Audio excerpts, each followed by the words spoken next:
Palak, how are you doing? I'm doing good today. How are you? I'm doing very well, thank you. Thank you for coming. Thank you for reaching out to me, and we are super excited to talk to you. Yes, definitely. So let's begin with a short introduction of you.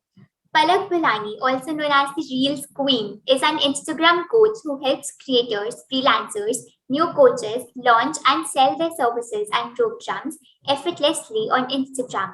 Being a commerce graduate from Delhi University, she comes with an interest in marketing, content creation, social media, and she also helps women entrepreneurs, solopreneurs create more impact, build a strong personal brand, and increase their reach via social media.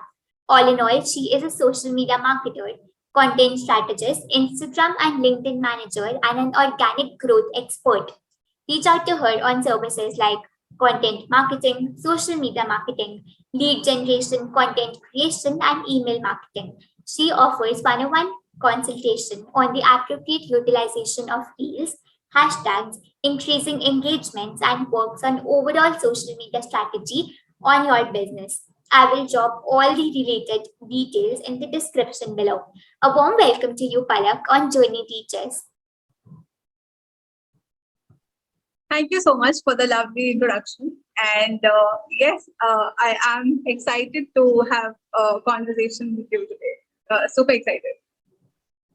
Same for me. So let's start with the very first question. How this journey actually started? Give us some background story about this. Yeah. So I was in my second year of college when basically this whole COVID situation happened, and I was studying in Delhi University, and my major was Bachelor of Commerce, and I was specializing in accountancy, taxation, all of that. So since even while I was there, I wasn't really enjoying college as such, like the academics part, but I was enjoying my college life, obviously. And when the pandemic hit, I came back home in March 2020. And since then, I had like a lot of time in my hands. And I thought that, now just since I'm stuck at home and I don't have much to do apart from online classes, I started exploring different things. And social media being the only thing by then, as in I wasn't I was obviously scrolling social media just like that, and I thought there's something I never thought that I would end up doing social media marketing like at a later stage. But I just like saw an internship ad, and there was a startup who was looking for a social media intern, and I was like, anyways, I don't have anything to do, and I just applied for it, and I got selected. And that was, I feel, the turning point of like the entry of social media world for me. And so I basically worked at that startup for 3 months, and I helped them with their establishing their social media, especially like Instagram, LinkedIn. I actually have worked with different platforms like LinkedIn, Quora, and stuff like that as well. But I feel that one internship just make the whole social media world the new world, which was new for me, just to enter that. And since then, I did multiple internships. I also worked in agencies like digital marketing agency. And there came a point when I decided in October 2020 around that, I have actually learned quite a lot while working with these organizations. And now I wanted to go solo. And that's when I decided to come into freelancing. And I officially started freelancing in October 2020. And since then, I've tried actually different niches like content writing, VA, SMM, and all of that. And I have been freelancing successfully whole of this year. And I've also recently started coaching, which is my new passion now, helping others. So that was my internships were I would say the turning point. And yeah, I mean. So glad to hear your story. And your solo freelancing career is going to be about 1 year in the next month. Yeah, it's going to be 1 year now in like this October. Congratulations for that. Thank you. Yeah, I'm glad to hear your story. Okay, so the next question is, how are you known as the Reels Queen? Additionally, how do you engage people via the rules of use of Reels? Okay, so this title of Reels Queen, just like so this how this started was while I started creating content on Instagram, Reels were a new feature, like a very new feature back then, and many less people were actually ready to like go on to Reels because everybody thought that they were uncomfortable and all of those things. But since I was just starting out my journey and I was building my account from scratch, I knew that I had to like come up on Reels and show up on videos to just like build my social media presence. So I started doing reels. Initially, I did like a mixture of both educational plus fun reels. And once like a certain type of reel, started actually like by people, and there was a certain pattern I was seeing that these are the certain types of reels which were being liked the most by people. Uh, so I started creating more of them, and still like people just like started commenting and DMing me that we love your reels. It's so innovative. The way you come like integrate your personality in your content in reels is very good and all of that. So that's how I got the title, and now I really enjoy creating reels. So and obviously in terms of business perspective also, I see that I have also like have gotten the reach and the kind of leads I have got for my business. Plus any business on Instagram can just like use reels to grab their potential customers and clients attention, and convert them into their clients and customers. So reels are a great way, and especially for service-based entrepreneurs, be it like coaches, consultants, or be it like product-based businesses, reels are one of the best features right now to like grow and also to reach out to your potential customers. Definitely, definitely.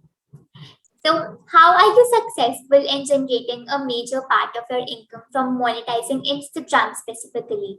How do people generate leads and some insights on the same? Yeah. Out of all the social media platforms I'm active on, mainly being Instagram, LinkedIn, and now I have also started being just like a consumer of content on Twitter. My major source of revenue for my business is comes through Instagram, because that was the first initial platform I started building my audience on, and that's also the platform I'm most active and I enjoy being on. So so basically I have been able to generate like a major of my revenue through Instagram just by putting up the right content, showcasing my expertise, what all things I can, how can I help businesses and add value to their life and all of that. So so I have been able to get clients for my social media management services in the initial days. I've also worked as a VA for a few people, and then so just by putting up the right kind of content and connecting with the right people, showing up on stories, all of those collectively has actually helped me to just gain genuine connections from the platform, and also get leads and sales for my business and services and all of that.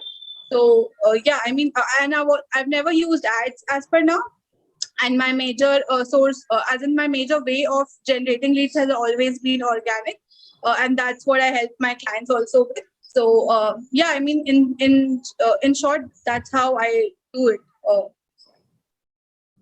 Absolutely. So, as you said that you have your hands on in a variety of niches in freelancing, maybe social media management or virtual assistant as well. So, is it served as a drawback in when people used to reach out to you? Uh, so are you asking like, was it a drawback that I used to Yes. do like multiple? Okay. So I actually did not like offered multiple services at a single point of time. So since I was exploring freelancing and whatever skill set I had at that point of time, my first ever project for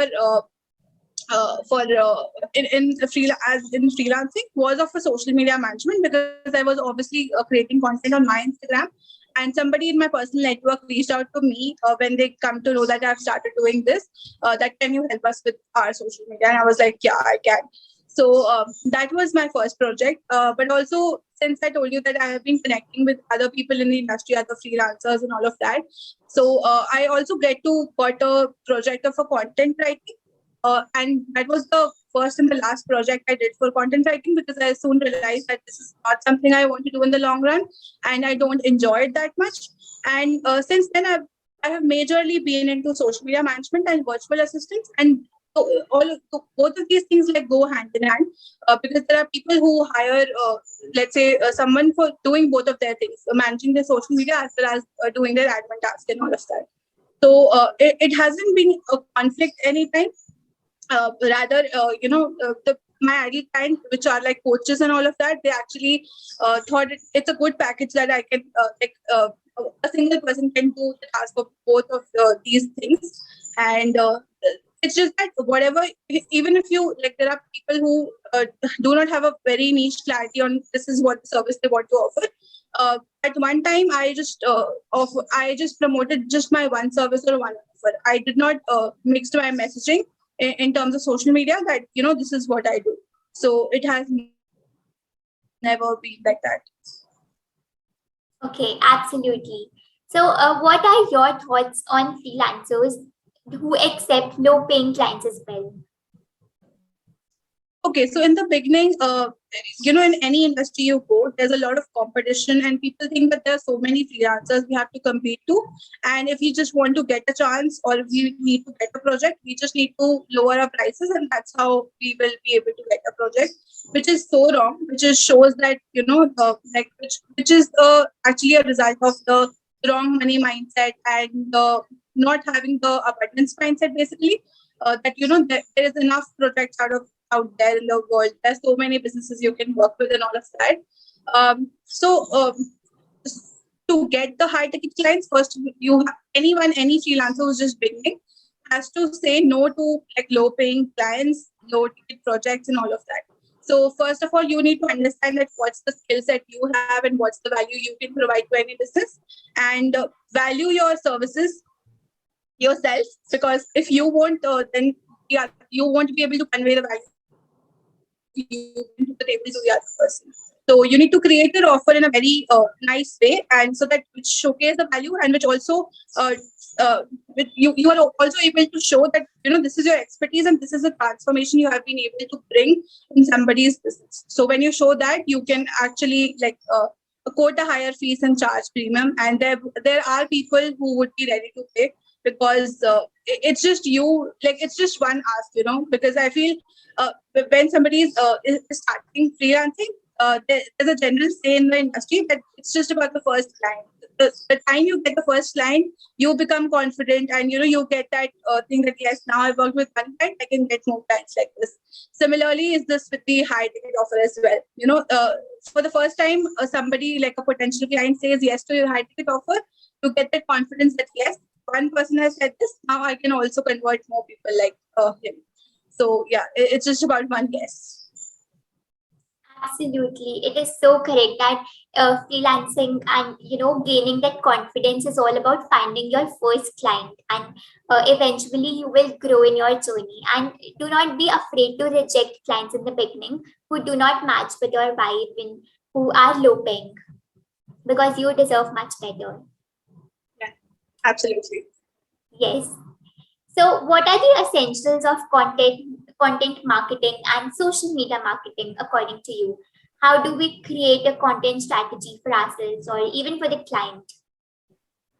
Yeah. So content strategy, many people have just used these heavy terms in the industry, and people get scared as to what's content strategy basically. So content strategy is nothing basically but a formulation, understanding of your target audience really well, as to whom are you creating content for. What's your purpose behind that content? Is it just generating brand awareness? Is it lead generation? Is it getting sales? Is it like a launch? There are certain things which you need to be very clear before you start creating content for any social media handle. So having a clarity on your target audience and target client is very important. Second is the formats or the platform you would choose. So basically, once you have identified that where is your potential client hanging out, you need to start. You need to be present on that. Many people also do this mistake that they start creating content on different platforms because they want to be present everywhere, and because of which they are not able to make a mark on any platform. So even as a freelancer, as a coach, or any business, just identify your target audience and see where are they hanging out the most, and dominate one platform first of all, and then circulate yourself to different platforms. And then create a content strategy depending upon the platform you choose, the type of format.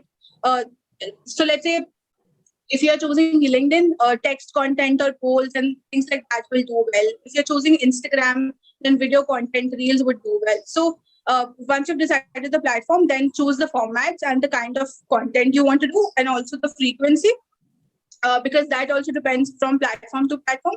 And that's basically when you package all of this and like put all of this down on a sheet of paper, and understand that what's the goal behind creating of this content, and you will be able to measure your ROI of creating content, the time you have invested in creating and strategizing all of this, and that's when.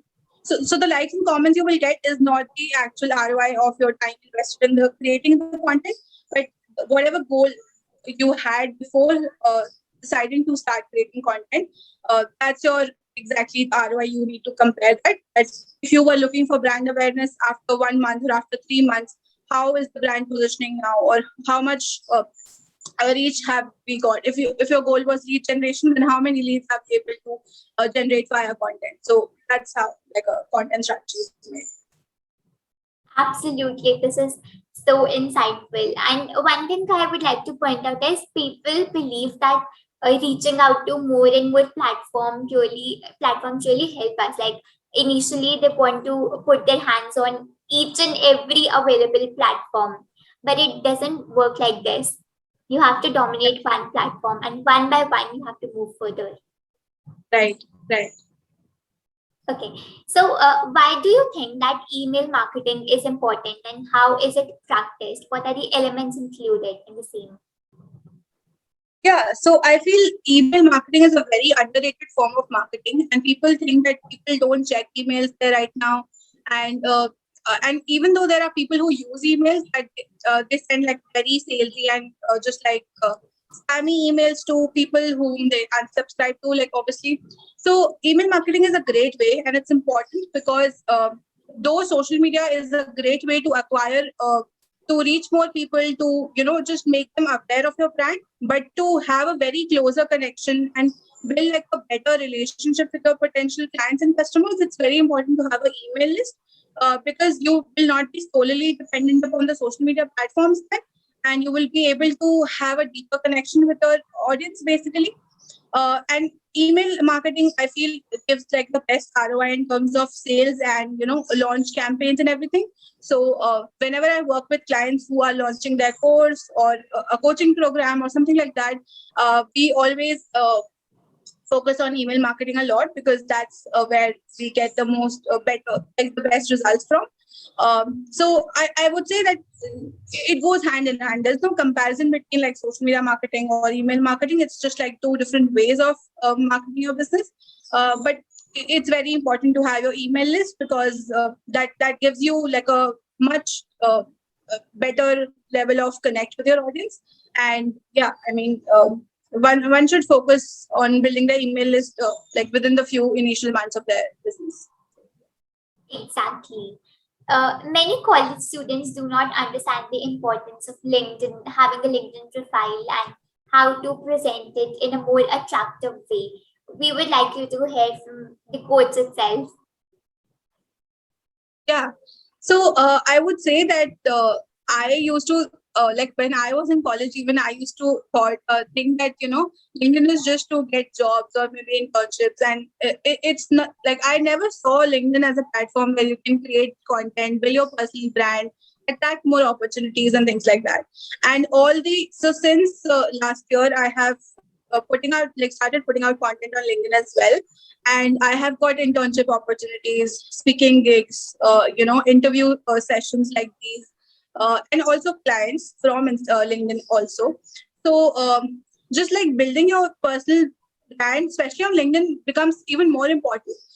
Because it's generally a professional platform, so you can also connect with people, or startup founders, or just like uh, people whom you never thought of, like people whom you want to, let's say, get in touch with, but you can't through any other platform, let's say Instagram, because these people, let's say startup founders, will not be active on Instagram and will be replying to your DM. But it's highly likely that you can connect with the right kind of people on LinkedIn. And since it's a professional platform, that people are there to network and exchange work opportunities, you are more likely to get responses from people you want to get in touch with. So creating content and building a personal brand on LinkedIn has been so far like a very major shift, because there was a time I was solely dependent on Instagram, and I realized that how much more opportunities I was missing on. So I would say that every college student should start focusing on, like, start sharing learnings from your daily life, your college life, and start like creating content and building a personal brand, because that will take you like a long way, and you will get opportunities you like don't even think of. Exactly, absolutely. LinkedIn, one should never underestimate the power of LinkedIn. So how can we actually find opportunities via LinkedIn? Like, where and what's the procedure looks like? So there are certain like two to three different ways. If you are directly wanting to look for a job, then there is an option where you can actually fill out your preferred positions you want to work with and the roles you are interested in, and you can switch on the option of that you are open to work, and whichever company offers a vacancy which like matches from the role requirements you have given, LinkedIn will actually send you the emails and notifications about that.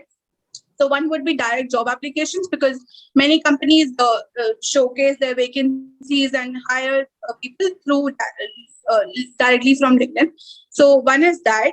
But apart from the direct job feature as well, as I told you, if you start creating content and build your personal brand and just like showcase your skills. So let's say, even if you are a graphic designer, a content writer, a virtual assistant, or like a social media manager, or a copywriter, people like these can just like showcase their skills. And so whenever somebody lands on your profile, they should know at the first glance itself that who this person is and what's the special thing, like what's the you factor in that. So you should build your profile really well and include all the experiences, internships, whatever projects you do and all of that, so that, because it's a virtual resume kind of a thing, many like now people don't see resumes while hiring. I mean, in freelancing, nobody asks for resumes, but even as a college student, if you are not very sure as to if you will be sitting for placements or not, more than the resume, start building your LinkedIn profile, because that is going to act as a lead magnet basically, because anybody who wants to know professionally about you, you can just like send them a link and they will know entirely what have you done and all of that. So the second way would be reaching out to connecting and reaching out to directly with people whom you want to work with, let's say. So there's an option called personalized connect. So let's say when on Instagram or Facebook, you like send a request or a follow button to just like be a part of the community. On LinkedIn, it's like you send them a personal request, a note while connecting. And if they think that, this person would be actually valuable to be a part of my community, then they accept and you have conversations and you can obviously exchange work opportunities. So second way is obviously directly reaching out.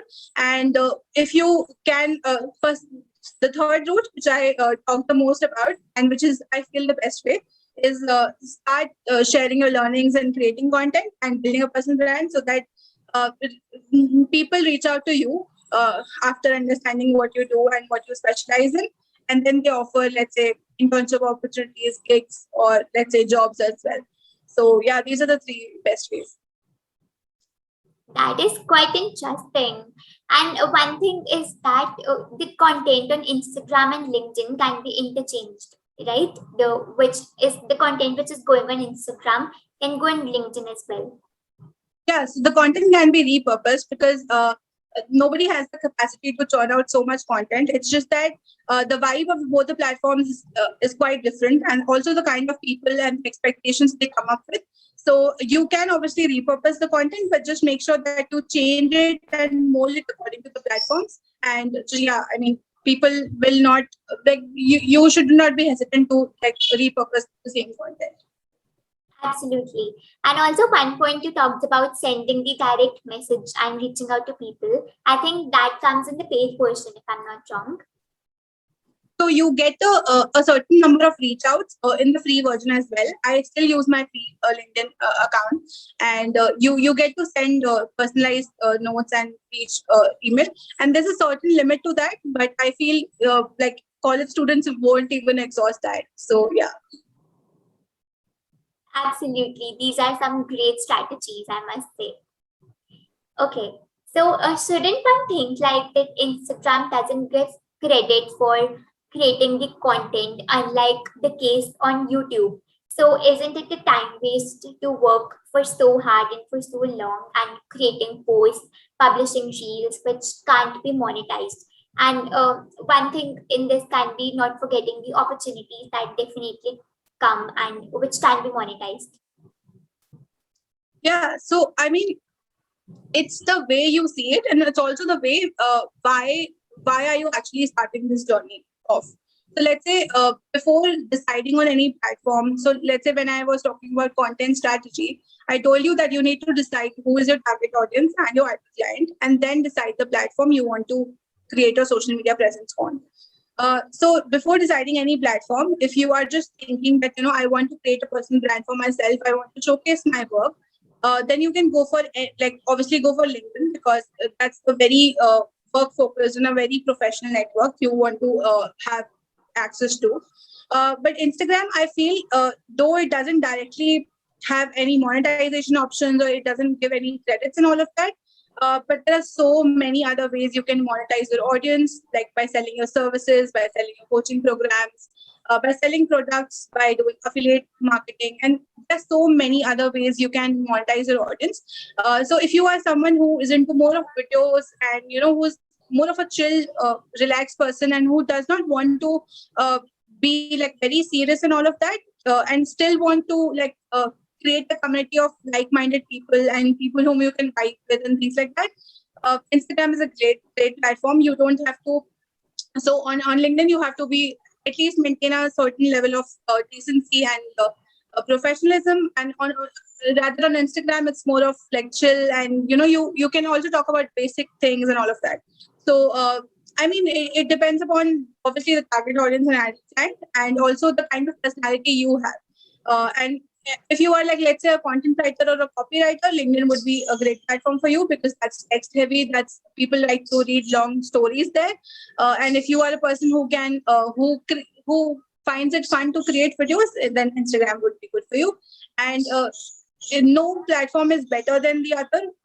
I always say that. And whatever you enjoy the most and you feel is the best for you, you can monetize like any audience.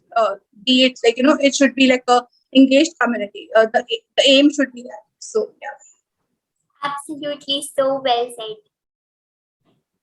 Okay, so do you think social media has changed your life for good?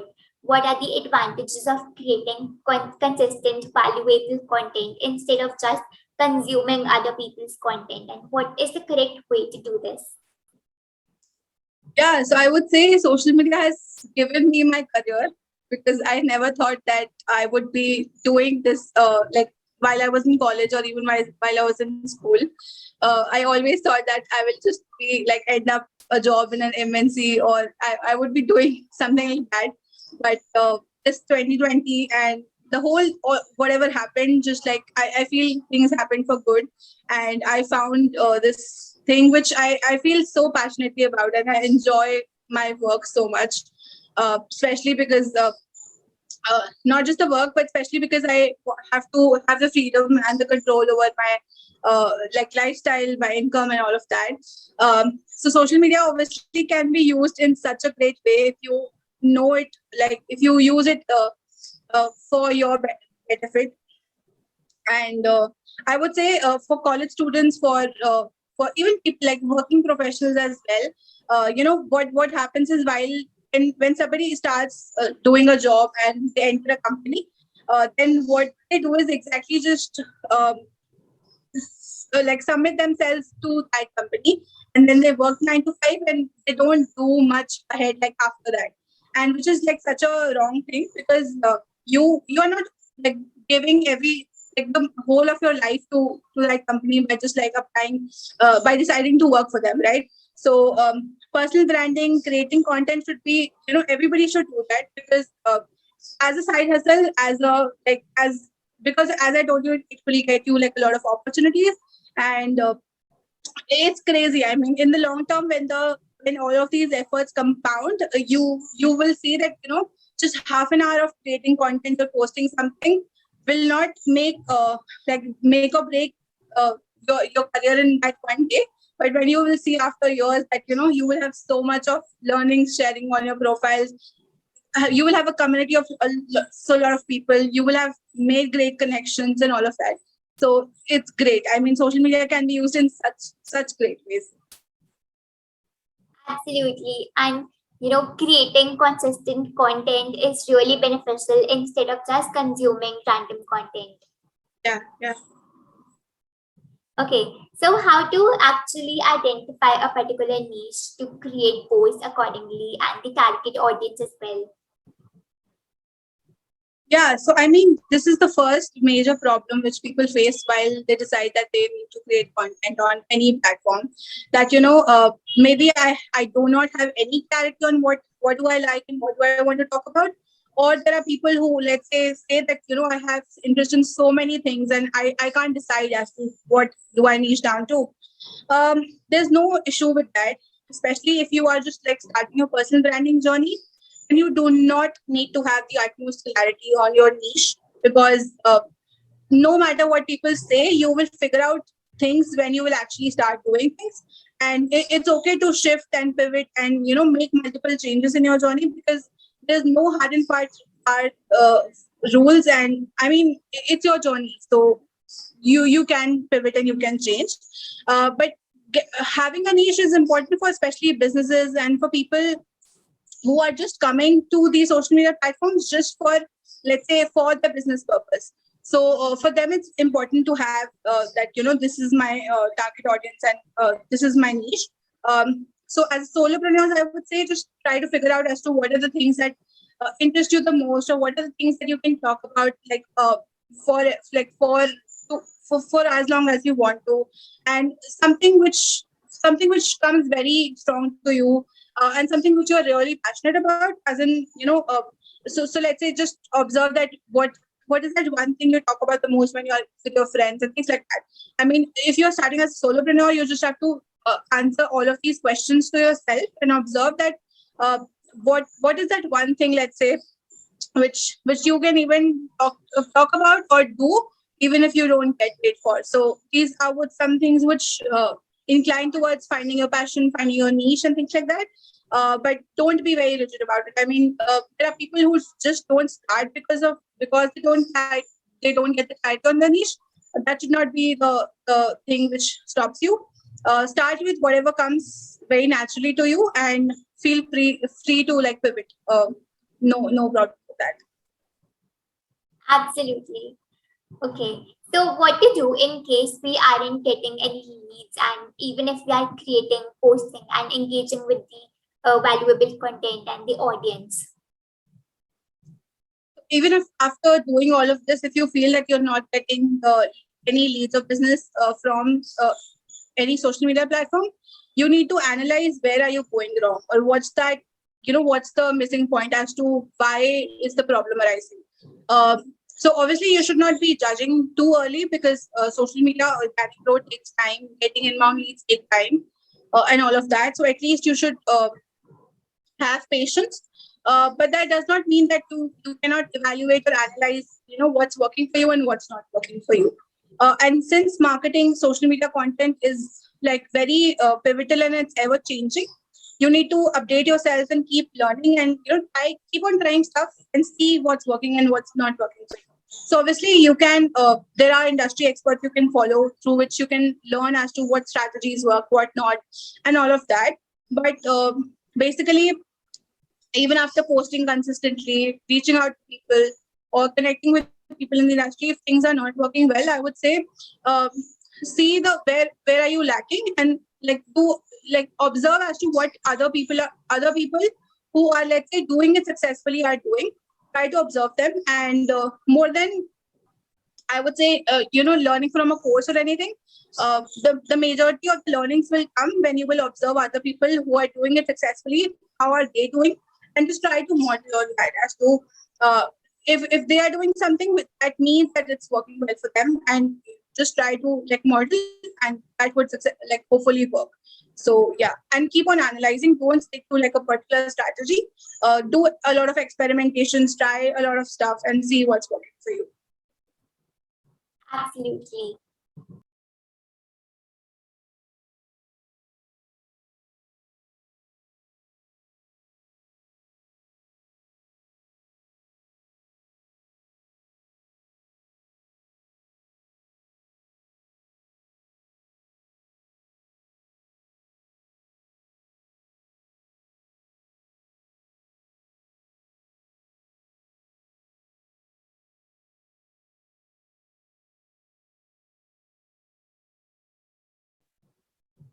Okay, thank you for answering that question. It was really valuable. So, you are an Instagram coach as well, and what do you do to advise people? Like, what should you advise people watching this video about the use of the following? We can go one by one. So, first is Instagram bio and the profile picture. Yeah, so that's the first thing anybody sees when they land on your Instagram profile. And so for Instagram profile picture, it should be a very clear, straight head, smiling photo with preferably no background or no noise in the background, or preferably a plain background, so that you are highlighted and your face is clearly visible, because it's like a small circle, and you even people can't open it. So avoid having a full picture and just have the first half of just the face. That would work. For bio, I would say, since it's very, you have to keep it short, and there's a limit as to this is the number of words you can write there. So first thing I would say is that in the username and in the name section, that's so in the Instagram, they are search friendly as an options. So whatever you want to be found for. So let's say if you are a content writer or if you are a social media manager, try to include that keyword in the name section or the username, because while searching for somebody like you, if you have those keywords in your name and username, it's highly likely that your profile would be visible or shown in the search experiences. So do that just to improve your searchability. And and the other thing which you should mention very clearly in your bio is as to who you are, as in what you do, and whom do you help with. And it should not be very general or very vague. The more specific it is better, because then exactly if the right kind of follower comes to your page, and they will decide to follow you if they read your bio and if they think that you are the person whom they would actually be like to be a part of the community. So keep it very short, keep it crisp. You can add a little bit of emojis if you want, and always have a call to action, either to a freebie or a call or something which like an inquiry form or something, so that you direct the traffic which is coming to your Instagram profile towards something. You can also, let's say if you have a freebie, you can have that in your link in bio, which will also help you to build your email list as we learn. That's pretty much it. Absolutely. Okay, so the next comes the usage of hashtags. Hashtags is a very contradictory and very talked about thing on Instagram. And since Instagram keep on updating their apps and algorithms, and people talk about it a lot, what I feel, people should not stress so much about hashtags, because it's finally the content, and it's finally your vibe, and basically your content which makes you a part and all of that. So you should not be stressing too much about it, but there are different strategies you can follow, you can learn about just by Googling. But I would say try to keep it minimal and experiment here again, because hashtags is something which performs different on different accounts. So it's a very experimental thing, and try to implement different strategies. And but I would say don't put too much efforts keep it minimal and just keep it relevant. Don't include random hashtags to your post and all of that. I've also seen people adding hashtags in their bio, which you should not, because you are directing people to some other page and then they will go from your profile to some other page, which you should not. So on stories, hashtags don't work anymore. So it's just on post and reels. Keep it, I would say, 5 to 10 or 10 to 15, experiment that and keep it relevant to your niche and your target audience. That's it. Okay. And tagging other people. Yeah. So tagging is one of the features which you should only use if the person is actually present in the, let's say, in the content piece or in the post. So tagging is just to I see many people tagging random accounts in their posts just so that they can check out their content, but you should not do that. I mean, don't tag anyone irrelevant until and unless it's a collaborated post. Then you can tag the person.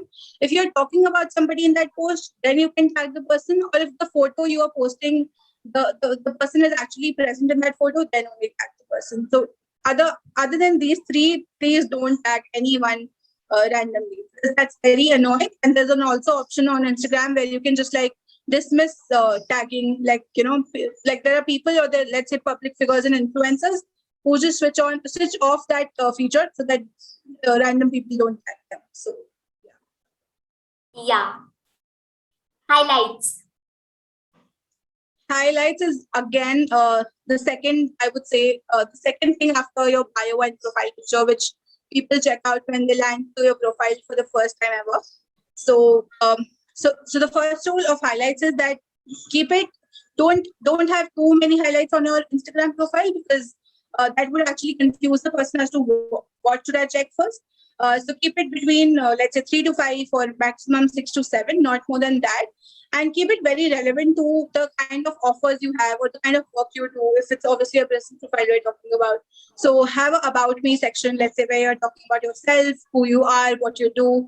Have a highlight about your services, where you're describing as to these are your offers and these are the pricing packages and all of that. Third can be your client testimonials, your social proof, and things like that. This is also again very crucial for a freelancer or like a service-based entrepreneur. And rest you can have BTS behind the scenes and things like that. Anything which shows your business life, your work life, and I mean, keep the business profile relevant to your work.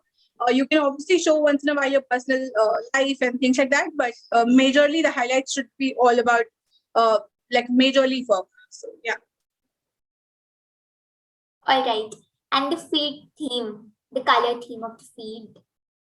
Yeah. So many people like focus too much on the aesthetic and the keeping like a great pattern and things like that on Instagram, which I feel is not the way now, because there used to be times when just having pretty feeds and good aesthetics used to work and people used to follow just because you have pretty feeds.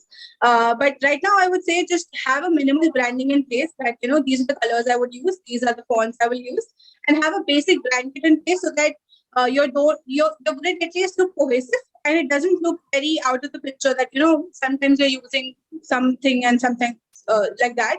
So just stick to a certain colors and like fonts, that would be good enough, and just use those branding in all your graphics and post and all of that. That's it. And now don't be very but I am particularly not very specific about that. I need to maintain my grid in a specific manner, because that actually doesn't help anymore. And even Instagram has itself told that there's no relation on why do people follow you, and especially as freelancers and service-based entrepreneurs, I would say why people follow you is because of your content. So focus on that. Okay. Instead of like deciding onto the colors and themes, focus on the value of the content which is delivered. Yeah. Okay. The posting frequency. Okay, so in specifically for Instagram, I would say 3 to 5 times is a good number in a week to post, because that's the consistency the platform demands. In terms of post, I would say like the feed content 3 to 5 times a week is good, in which you can also include reels, because reels also show on feeds now. And on stories, I would say be very like particular. I like daily show up on stories, so 3 to 5 stories daily. Okay. So the next was the activeness on stories only. Okay. Yeah. So as I told you, 3 to 5 times like a week is good. And one hack here is that post your stories at different intervals of time. So let's say if you don't keep it like you post, if you're posting 5 stories a day, don't post all of them at once in the morning itself. So have a time interval, so that if you're posting 2 stories in the morning and let's say 3 in the evening, then whenever people, so let's say when people check. In the morning, they will obviously see you, and then in the evening, when they will they will again see the red circle in the top of their feed, so which will again remind them. So it's a good thing to post stories in like parts, not all at once. Obviously, to maintain your recall value.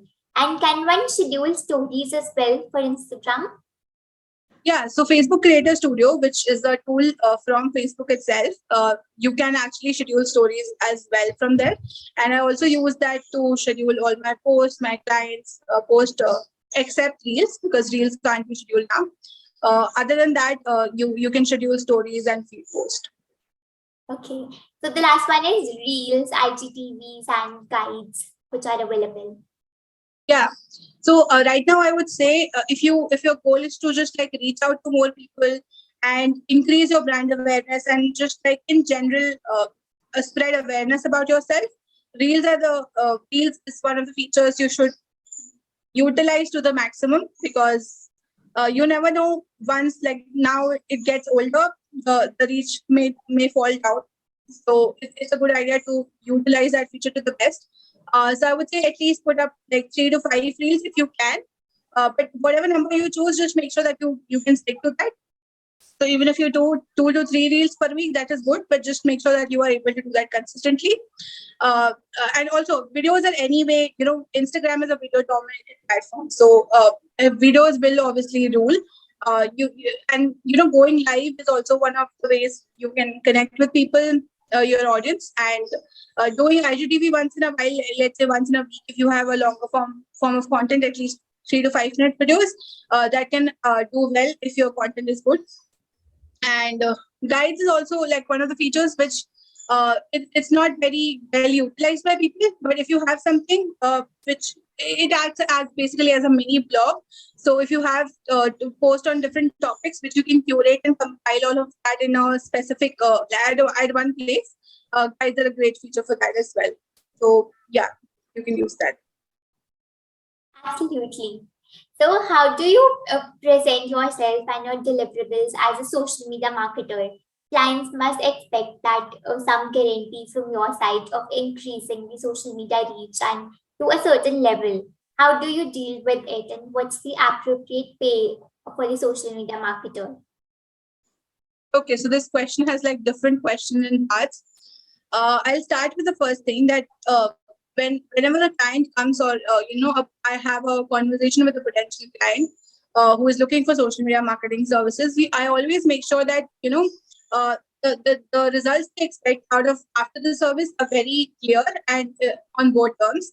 So I make sure that I do not like any genuine social media marketer will not guarantee any number of followers, likes, and comments, or like a certain number of leads, let's say, because as I told you that marketing, content, social media is so it's something which is not entirely in our hands. So even as a marketer, it's not I don't control 100% of the things that happen. So I never promise any certain number of results that I would be able to bring so many followers or this many leads and things like that. I just show them the previous results I have been able to bring for my previous clients, and according to that, they get an idea as to what's the results they can expect for their business as well. If the niche and the industry is same, obviously. So one is that. The second question was what should be the average pay of a social media marketer? So there is no as such like a market rate or like a specific a pay range that is given to like a social media marketer.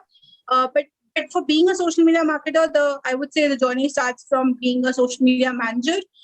First, you understand the platforms, the content works, and all of that, and then like being a strategist and then a marketer. So these are the three different levels, I would say, in terms of social media positions. And it also depends if you're going for a full-time job or a freelance role. So it's a highly varied. And but I would say it starts from like 15 to 20,000 for like a person who is, let's say, going for a other basic position. And then it reaches, obviously increases with the kind of experience you gain and more projects you work on and things like that. So yeah. All right. Also, there's a very minor line of difference between social media manager and social media marketer. So you want to clear on that? Yeah. So a social media manager is basically someone who just like manages the entire page in terms of let's say what stories to put up, or what should be the daily to daily management, let's say interacting with the audience in DMs and comments and things like that, or just let's say planning the feed content and things like that. So a manager is someone who just like manages the page. And the difference between a marketer and a manager is that a marketer is can also do like a paid advertisement. So we have Facebook ads and Instagram ads, which a social media marketer should know as to how to run them, because it's always a good way to include organic plus paid advertisement to like to get the best results. So that's what a social media marketer does. I feel that's the basic and the major difference between like a marketer and a manager. Yes, definitely. And what are the roles and responsibilities of a virtual assistant? Okay. So virtual assistant is a very open-ended role, and it does not come with a defined set of like roles and responsibilities.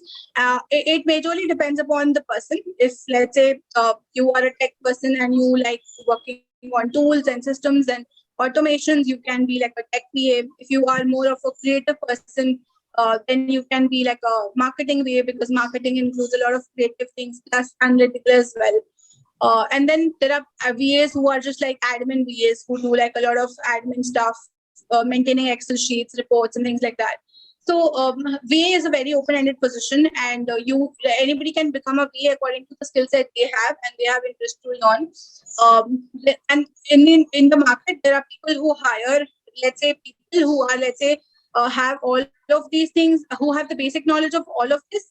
If they are at a smaller level, and if you go like to medium-sized firms and people who are operating at a little bigger scale, then they would obviously prefer to hire people specifically for each thing. So then the tech VA, the marketing VA, and the admin VA will come into picture. All right. So, what do you think? What difference does a professional outlook or using well-curated templates for exceptional client experience make in your freelance services? Yeah, so I feel client experience is one of those things which differs, or which actually differentiates the freelancer, like one freelancer from another, because this space being obviously so many people doing the same thing. What makes you differentiate, or what makes you stand out in the market, is your client experience you have. And obviously being like professional and have the systems in place and having the processes and workflows in place plays a very important part in the whole client experience. So having having a particular system of how you onboard clients, how you welcome them, how you take through them the whole process of working with you, and how you do actually show what's the transformation I've been, let's say, after working 3 months or 6 months together, and even after they have ended working with you, how do you offboard them and things like that. So all of this and the daily to daily communication you have them while working with them, all of this makes or breaks the client experience, and it's very crucial, and it's a very underrated and aspect of a freelancing business. So many people don't give much that importance to it, and yeah, they rather should. Definitely, they should. It is very important. And also, what some freelancers really is the drawback is that they do not work on the project basis, and they turn their freelancing career into like a part-time job. Am I right on this? Yeah.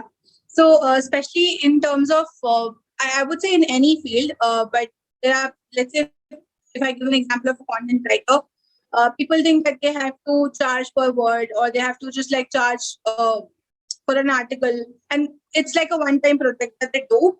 They do the project, and that's it. That's the end, and then they start looking for new clients.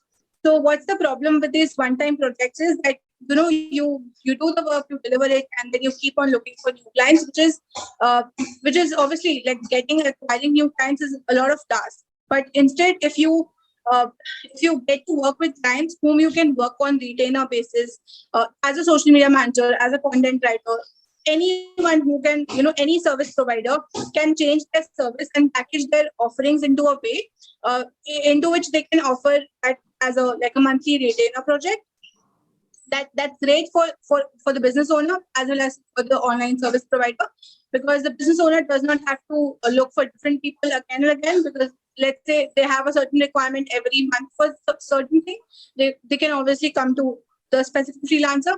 And for freelancer, it's great because you get to have consistent income. You do not have to look for clients again like consistently, and you can actually build long-term relationships. And if you do like a very good job for them, you can get referrals, and just things keep on flowing from that. So the path becomes so much easier. Absolutely, it has dual advantages for both business owners and freelancers. Also, freelancers they get consistently increasing pay according to the different variety of job roles. Yeah, definitely. Yes, okay. So, how to convert people that visit to your profile into followers and get them to stuck by? So first thing is that there might be people who must be landing on your profile, but they're not clicking the follow button. Now, if they are not your target audience and if they are not your target client, you should not be worried about that, because you don't want people who are not your target audience. So the goal should not be to convert every visitor to being a follower, because until and unless that follower does not convert into like a lead or a sale, it does not help us. So so the goal should be to have the right kind of people following you, and then converting them into a lead and then a sale. So as I already told you while I was explaining the Instagram bio thing, have the Instagram bio very short, very clear, and very crisp as to who you are, what you do, and whom do you help with. And if your IT client is amongst that IT, as in it gets fit in that category which you have inserted in your bio, and if you're putting in the right content to attract, let's say, sustain them, then they would be your follower, and they will also eventually change, like convert into like a lead, and then finally a sale when you launch your paid offers or something. So your Instagram bio plays a major role in converting like a potential customer, like a potential visitor, I would say, to being a follower. And then your content plays a major role in actually sustaining that follower and then converting them into like a lead or a sale. Yes, this is quite interesting. And one thing that also that if we what is the appropriate way to actually offboard and the client which does not suits with you, which is not adaptable with you, how to deny their offer and how to say a goodbye to them. Yeah, so I mean, as a freelancer, you have the power and you have the control over the kind of clients you work with. So even though I would say, after working with a certain client, you might feel like, we are not, let's say we cannot work together for a long term now. So you can just completely, very honestly and very transparently convey to them that, we have completed this project which we had decided, and the task is done and the project is delivered, and this is what we could achieve, or if it's like a transformation or something. And then you can just like politely call up that, I would like to I would like to end this here, and that's it. I mean, you don't have to like do anything major. So just be very transparent, and just inform the other person, the client as well, so that they can also look for some other freelancer for their work. And be a professional. Don't like ghost and something like that. That shows the utmost unprofessionalism you can ever be. Yeah, I mean, that's it. Yeah, be professional, and for by doing freelancing, you have this power and this control. This is really such a big advantage. Okay, so as you graduated recently from BU, did you not sit for placements? And this must be an often question asked. What makes freelancing and coaching so much powerful that you didn't consider your like college life and extracurriculars in accordance with it? Like, what are your future plans and business of post grad as well? Okay. So yeah, I graduated recently from Delhi University, like a few months back, and this has been a question which is asked a lot after that because. But what made me actually like I did not sit for placement obviously, but what made me actually took this decision and go entirely into business and go like full time into freelancing and coaching is because I actually had seen the potential and I could actually see the money coming in while I was in college, while I was doing part time, while I was doing it along with my college, and I knew that if I give it this 100% of my time and efforts into this can be changed into something major and something big. And since I also transitioned from because I was studying accounts and taxation, and that's not a field I wanted to do like a job in, and I wanted to explore social media, like be what I'm doing right now. So the satisfaction of work I get from here. The kind of freedom I have, the control I have over my day, my income, and things like that, made me decide that I want to go full time into business basically, and I really don't regret it, and I feel so like I every day I sit to work.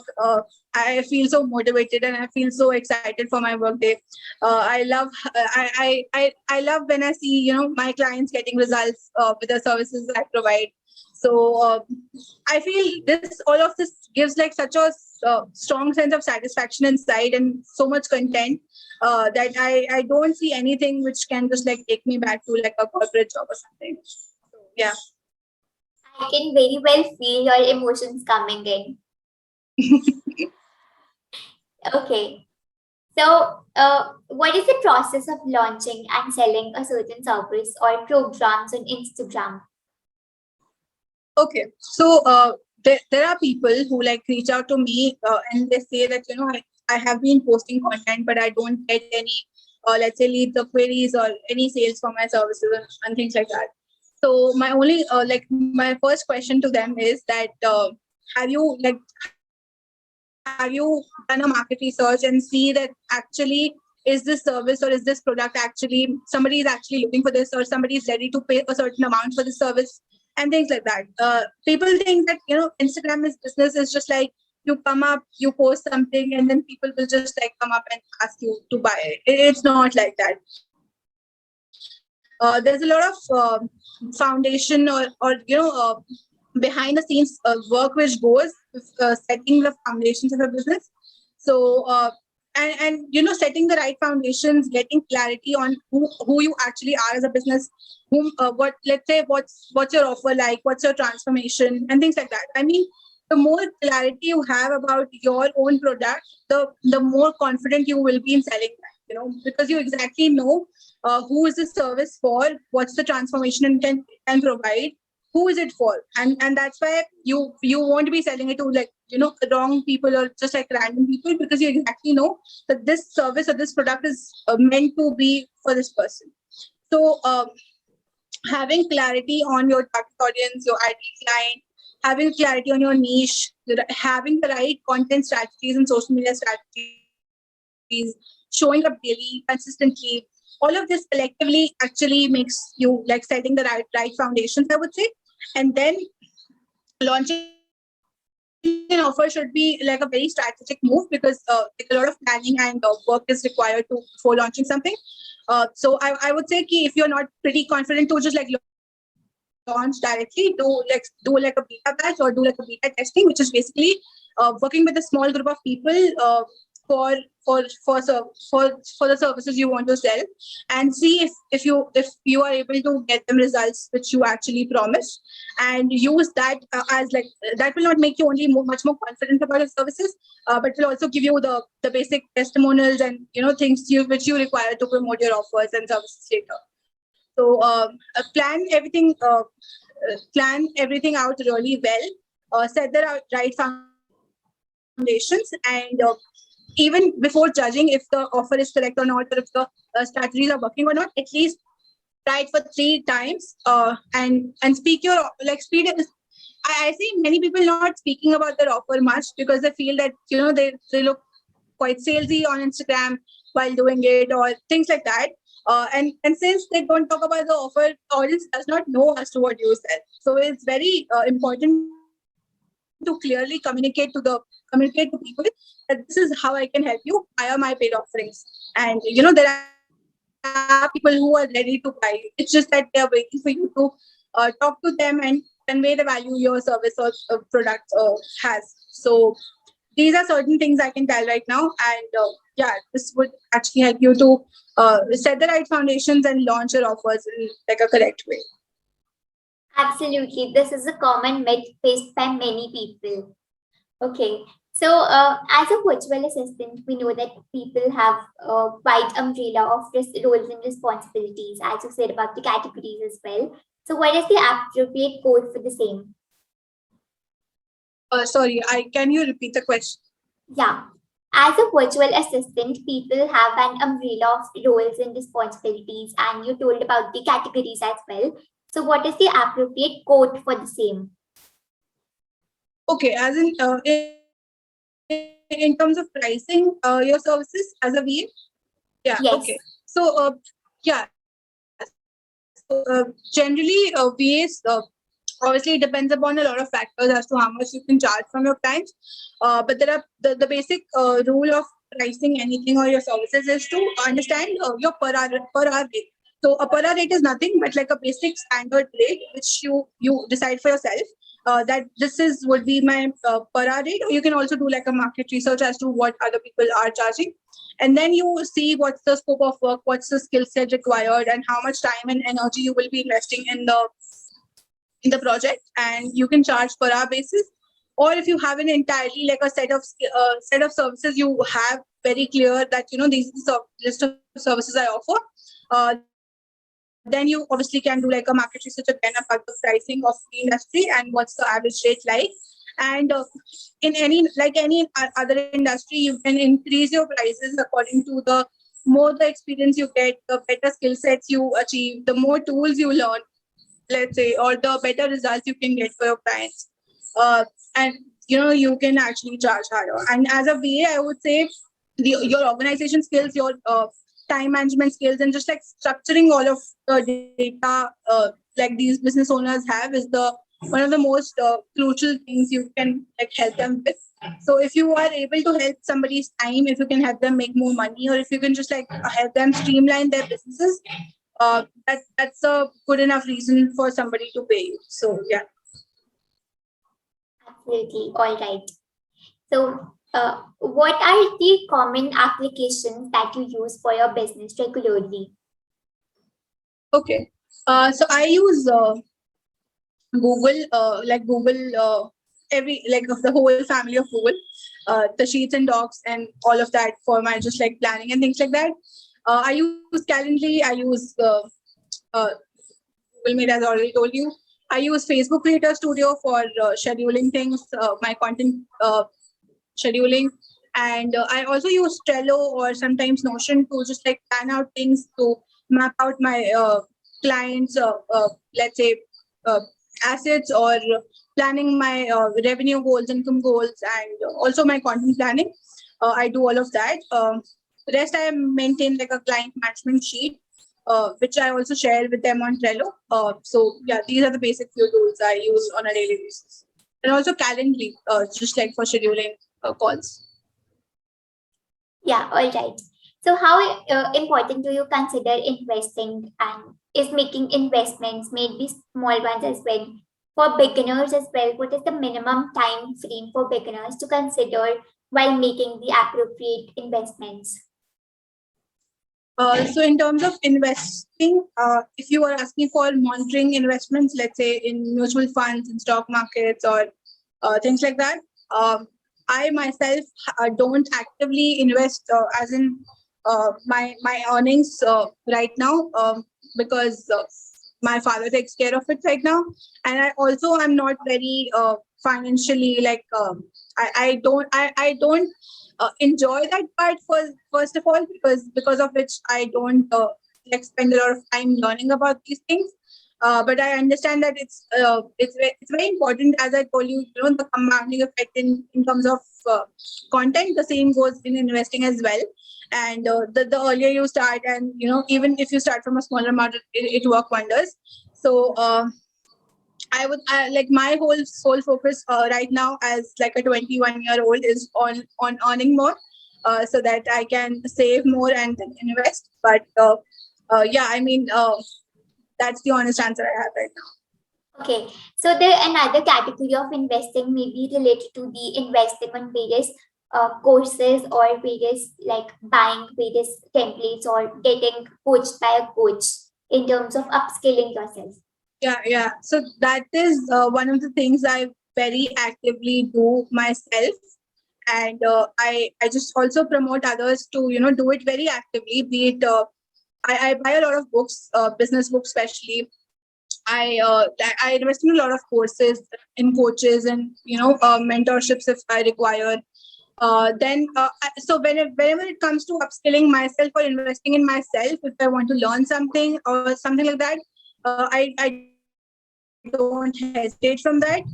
I feel business owners, especially like solopreneurs, hesitate a lot of while investing in their own business, which can actually give them like the best ROI, because while they're investing back into the business, it gives you more. So this is one thing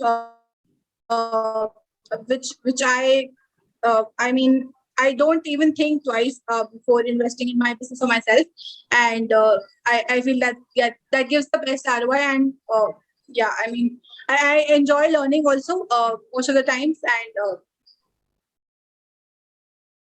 Yeah, that's the appropriate answer. So, how do we use Instagram as our portfolio?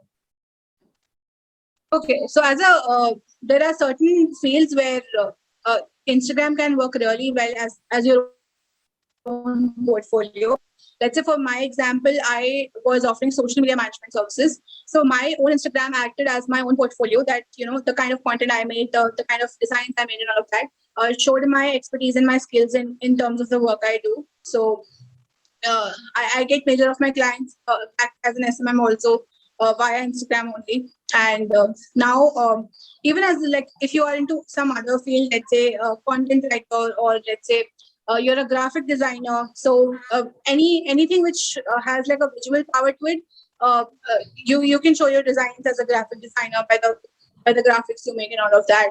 If you're a writer, you can show your expertise in the captions you write. So if you write, like, there's a myth in the market that people don't read captions, but if you write in kinds like good hook, with a good hook, you write captions which are worth reading, people do actually give it a read. So whatever skill you have, whatever you're freelancing in, you can actually use your own profile as your portfolio. So yeah, and especially if you're a beginner and you haven't worked with much clients, your own portfolio, like your own profile, can work as well as any other. So yeah. Absolutely. So, what do you want to say for the improvements in Instagram? Like, when you are trying out Instagram, when you are teaching other people to learn and to monetize Instagram, what do you see can be the improvements in Instagram? For instance, the profile button is not activated. We can't see the profile of other people, and for instance, the link doesn't work in the caption. Mhm. Okay. So in terms of the improvements via Instagram only, or how can we actually like improve it? Okay, it can be two ways as well.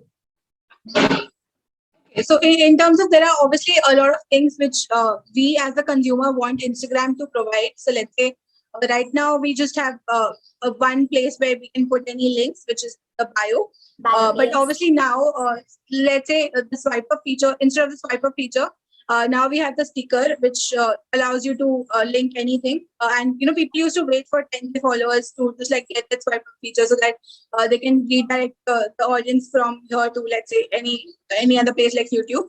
But now like, let's say Instagram have introduced like the sticker feature, which allows anybody to add links to their stories, and then they can redirect them to like a YouTube channel or an Instagram store or a website, anything. And that's one, I would say, that's an improvement. And we also have, like, it's been quite a while now. We have also got Reels Insights, which is also one of the features which people were waiting for quite a long. So and Instagram keeps on updating and keeps on rolling new features, which is good, obviously. But because of because of that, it also glitches a lot, and people have many complaints about like the kind of the glitches it has, and sometimes people don't get the updates on time. So these are few things which I feel Instagram is constantly working on and is trying to, like, get rectified. Yes, definitely. Also, many people do not understand about the concept of algorithms. It keeps changing every day. So, what are your thoughts on this? So it's like the whole digital marketing space is like, it's like that, because it's so that it's something like that. You have to be constantly updating yourself, and you have to constantly be be ready to change and things like that. And that sometimes it's very uncomfortable for people who have like a very stagnant mindset, or who think that once they have learned something, now they just want to stick with that, and they're not ready to like learn now, or they're not ready to change their strategies or things like that. And the whole digital world is so volatile. It's changing every second. uh, it's not just Instagram. So the only thing we can do as consumers, or as creators, as like solopreneurs, is just to keep updating ourselves, be ready to change and adopt new features and whatever like it comes to you. So yeah. Yes. So, some piece of advice for beginner content creators on Instagram: how can they grow and what mistakes to avoid? Okay. So while you are starting your journey as a content creator on Instagram, don't be don't have this fear that you are not ready, or you don't know everything to get started, because you will never feel ready. First of all, the more you know, the more courses you do, or the more you learn, you will still like even our mentors, or even the people whom I have learned from, they also might feel at the point that they don't know enough. So don't wait for the perfect time to start your journey. Decide and just like get started as soon as you can, because and don't be very scared of the competition out there, because competition is everywhere in every field. You will be able to make your stand, and you will be able to make your space if you are consistent, and if you are putting out value there, and you have the patience to see results, because it's not a quick fame kind of a thing. So some major like mistakes which I did would be not executing enough on the courses, and just like be very consistent, be take this serious if you are actually even doing this as a side hustle. If you take out time for this seriously, and have this duty that there are people waiting for me to, let's say, show up or to just like impart value. So take this as serious as you can, and implement everything you learn. Let's say if you buy courses and all of that, because one of the major mistakes I did was to consume a lot of content, rather be a creator, and don't like try to copy someone, and just be like a very authentic, and be as raw and real as you can, because people will love you for the real who you are, and they will stick by to you if you just like are very raw and transparent. So yeah, that's what I want to say. So true, definitely. Also, what are your future plans? Like, where do you see to take this business ahead? Okay. So I am focusing on two aspects. aspects of my business right now, which is one is the freelancing thing, and the other is the coaching aspect. So right now I am also working on improving my, let's say, expanding my freelance business, and I have plans to, let's say, maybe transform this into an agency kind of a thing, where I have a team of people and like a small team of people whom I can work with. And as simultaneously, I get the utmost enjoy, the satisfaction I get from coaching is so I want to have like my own academy, let's say. Right now I'm doing it like one-on-one. So let's say within a few years, I would say these are my big two goals, like having my own marketing agency and having an academy of my own. Wow, wish you all the best for all of this. Okay. Thank you so Now, much. yes. Now come to the interesting part of the conversation, that is the rapid fire round. So you have got 5 seconds to answer each one of the question. Are you ready? Yeah, go ahead. Okay. So the first question is your favorite reel, but it hasn't picked up. Okay, I think it's the one of the last few reels, which was about mindset. And just because I think it was not on a trending song, it did not went as high up as I thought it would be, but it's a nice one. Like it has a good message. All right.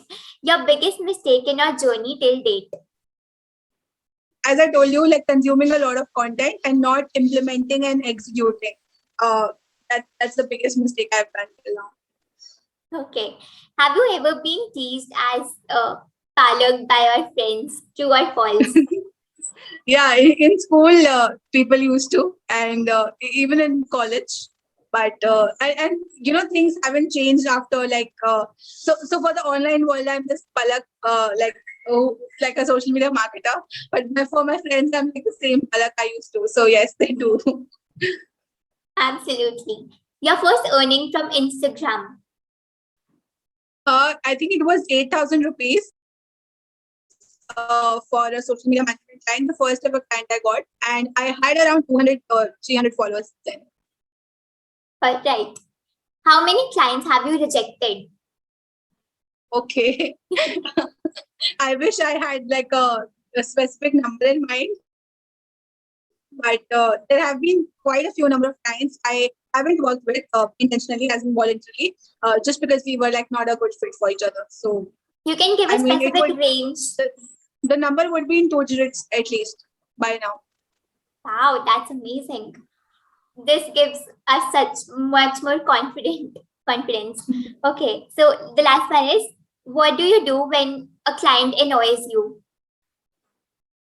I end the contract with them. I mean, obviously I can't like that, but like on a serious note, I just end the project when it's supposed to be, and don't like take the work forward from them. So, and I'm very particular about the clients I take. So this situation doesn't happen because of that. Yeah, but if it ever happens, obviously I'll not work with them in the long run. Yeah, you only decide the quality and your ideal clients and work with them for long run.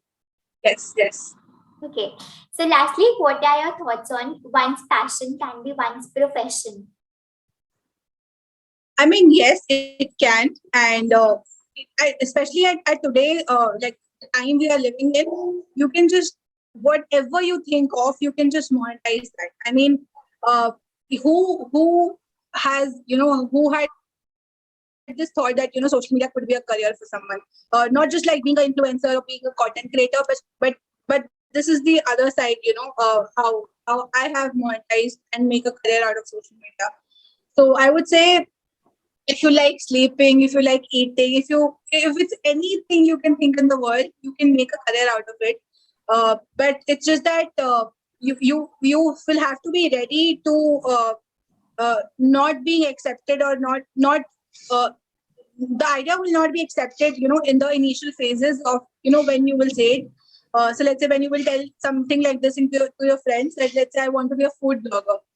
The first thought that they will say is, yeah, no, So if you really want to do something, and if you are ready to put in the time and effort, and if you are ready to do it, even after nobody's supporting you, or even after you're not getting paid for it, or you can actually do it for, let's say, 6 to 12 months without expecting anything out of it in return.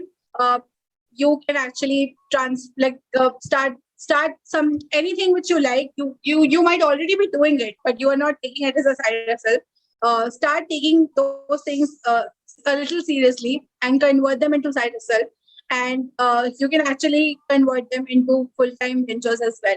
So yes, anybody's passion can become their profession if they know how to go about it.